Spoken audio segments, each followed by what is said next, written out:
حضرت حکیم الامت دے عرس مبارک تے آیا، میں جیڑی آپ دی تصنیف پڑھی، جیڑی گل پڑھی، آپ نے آخر گل موڑ کے حضور دی طرف ہی لے گئے۔ کوئی یار دی گل سنا ملا، نہ لمے پینڈے پا ملا، نہ علماں وچ پھسا ملا۔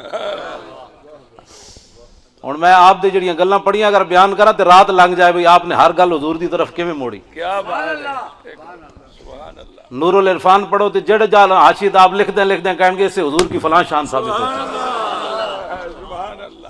اور گل ہی کوئی نہیں۔ ویسے کدھر جاؤ تے قبر پہ کوئی پوچھنے والا نہیں ہوتا، شمع بھی جلاؤ تو اجالا نہیں ہوتا۔ تے تازے پھول کون پاندا؟ اپنے پیو دی قبر تے کوئی نہیں پاندا۔ تے حضرت حکیم الامت دی قبر تے کیوں پاندے؟ گل وچ ہو رہے صدق خلیل بھی ہے عشق، اور صبر حسین بھی ہے عشق، اور مارکہ وجود میں بدر و حنین بھی ہے عشق۔ عقل و دل و نگاہ کا مرشد اولی ہے عشق، عشق نہ ہو تو شر و دین بت کدہ تصورات۔